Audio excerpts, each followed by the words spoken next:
Around 6 p.m. on August 15th, 1994, in Evanston, Wyoming, Lori Larson, her husband Reed, and her 3 children had just finished dinner when they discovered some jobs are best left to the professionals. Reed had decided that he was going to go ahead and fix the dishwasher because it had not been working for a few weeks. I will be. I just hope it's not dangerous. The repairman had said that it was just probably a kinked hose, so Reed was just going to pull it out just a little bit to unkink the hose so that it would work. Take a look at her.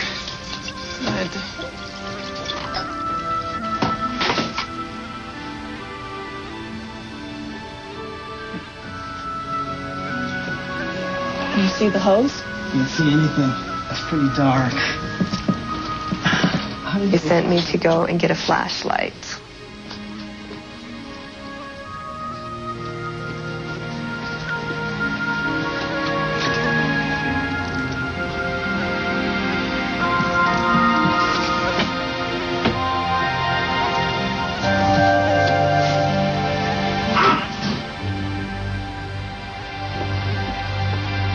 Got the flashlight, honey. I asked him, where do you want me to shine this? And he didn't answer me. Reed? Reed? And it was the scariest thing I saw in my life. Sheriff's emergency, may I help you? Yes, I just came in and said my husband must have shot himself. I'm at what? Okay, now, calm down. What did you say? I missed. He shot himself or something. I just came upstairs. He was working on the dishwasher. I came upstairs. I thought he was laying there. He is quiet. He's not moving. Possible electrical. Okay, he was working on the dishwasher. He is quiet. Yes, he's not moving, please. What? Is he conscious? I don't know. I just came running in. I'm in the bedroom. Do you have a kitchen? Do you have a phone here where he is? No, I don't. We need the Evanston ambulance to respond for a possible electrocution in the afternoon. Volunteer rescue units in the area were alerted, including close friends of the Larson family, EMTs Lisa and Rob Bourne. The thought crosses your mind that it can always happen to somebody you know. But I don't think I would have ever thought that it would have happened to Reed or Lori. I need to know if he's breathing. Okay, honey.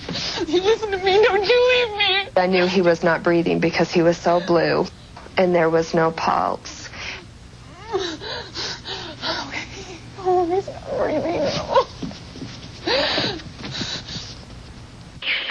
Evanston Sheriff's Dispatcher Dina Miller was handling the call. Okay, they have been sent. When she confirmed to me that he was not breathing and that he was not conscious, I knew we had a serious call. Okay, my first question is he still in contact with the electrical source? I just pulled his hand off. Okay. I don't know if it was or not. I just pulled it off. He is clear? Yes. Okay. And he is not breathing? No, he's not. I don't see him. Please hurry. She came back to the phone and told me that she had removed his hand from the power source. I was immediately grateful that she had somehow also not been electrocuted and that we didn't have 2 people down. Do you know CPR? I don't know if I remember. Is there anybody there who does? I just sent my kids next door to get bullets. Marianne is her bullet clip next door. Okay, that would be good if Marianne can assist. Okay, I'm going to go see him again. Okay, now wait a minute. What? To go to him, what I want you to do is to lay him back on his back if he is still not breathing, okay? I could hear the panic in her voice. I had to get her attention and tell her he needs air. We have got to start rescue breathing. We're going to give him rescue breathing. I want you to tilt his head back with one hand, your right hand. The other hand, I want you to place it under his neck and to gently lift up. Okay? So you're going to open an airway, and I want you to give him 2 good breaths. Okay. I was very scared realizing that I had to do CPR by myself. And I was just hoping that I could remember everything that I had been taught. All right, breathe now, okay? Next door, Mike Dean happened to be visiting a friend. A little girl was at the door screaming that her dad had been shot.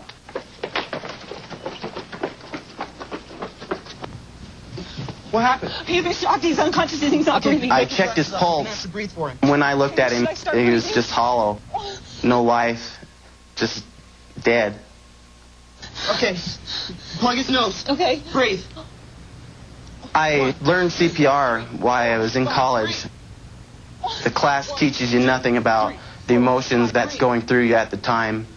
1, 2, 3. These kids were expecting me to give their father back to him and bring him back to life. The pressure was just enormous. I don't hear anything. It's not happening. Just keep working. Just keep going. It was just scary to think that your life could flash before you that fast, and your whole life can change in a matter of seconds.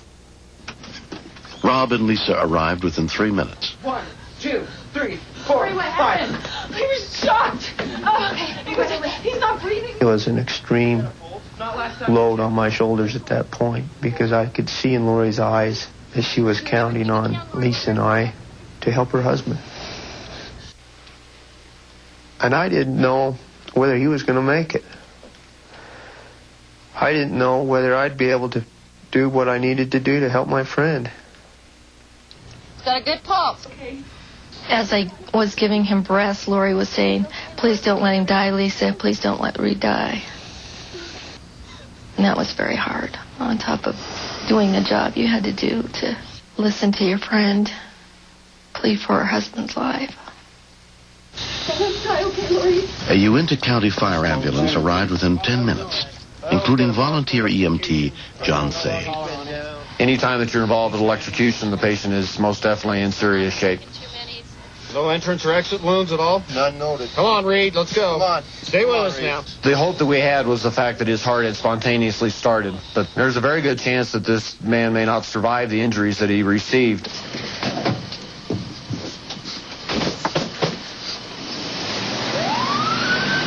Seeing the ambulance leave, I could feel for the family, knowing that they may not see their father again. 42-year-old Reed Larson was taken to IHC Evanston Regional Hospital, where he was examined by emergency physician Kevin O'Mara. When he first arrived, they were having to breathe for him. We tried a common tube twice, had a gag reflex. He had a heart rate and blood pressure, but his eyes were dilated and unresponsive. All right. This man looked like in the limbo land between life and death. Okay. Seeing an area over here. All right. We also found an area of electrical burn on the top of his head. We became concerned at this point that the electrical injury to his brain has been severe enough that despite getting his heart back, his brain may not recover. Called the helicopter to get him down. I was scared to death, wondering if he has brain damage. Will I be able to handle that? Will my kids be able to handle it? Will he be able to handle that? Honey, it's Lori. I just held his hand and I just told him, I said, "Don't you dare leave me. Don't you die on me, okay? Don't you die on me." I just told him, "You've got 3 kids you've got to raise, and don't you dare leave me." Reed was airlifted to the University of Utah Hospital's burn center, where he was in and out of consciousness for 2 days. The first time that he opened his eyes and he looked up at me and he recognized me, it was like your heart missed a beat. Nurse? And I knew he'd be okay.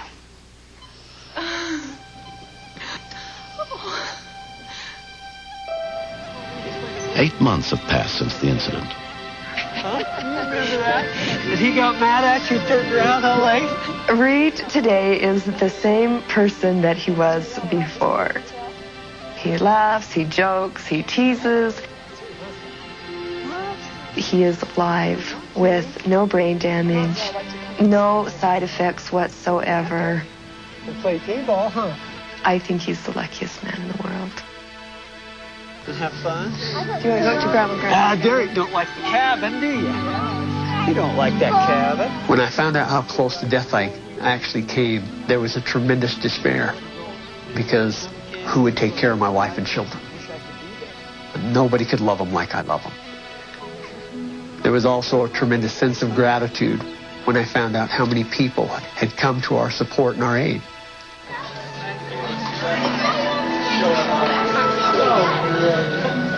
Reed came as close to death that you can come without dying.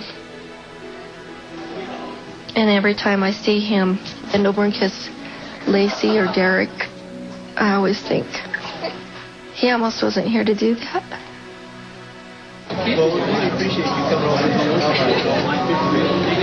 Electricity isn't forgiving. Even if it's just changing out a light fixture in your house, you need to make sure the power's off before you dig into it. Oh, that was real nice. I will be forever grateful and indebted to Mike. CPR saved my husband's life, and I think everybody should know CPR.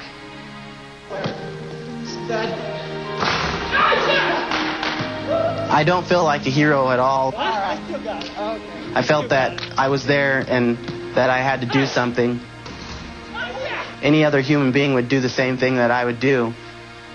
The city of Evanston honored Mike Dean for his heroism that day. Mike, I'd just like to give you this with the most deep, heartfelt thanks for myself, my wife, my children. I wouldn't be here if it hadn't been for you. To them and for me, you'll always be a hero. I always love and appreciate him very deeply for what he has given me, that precious gift of my family back and a second chance at life. Next. Humpback whales, their mass is so great that just the weight will cause them to suffocate. Here's an endangered species that's in trouble. Do you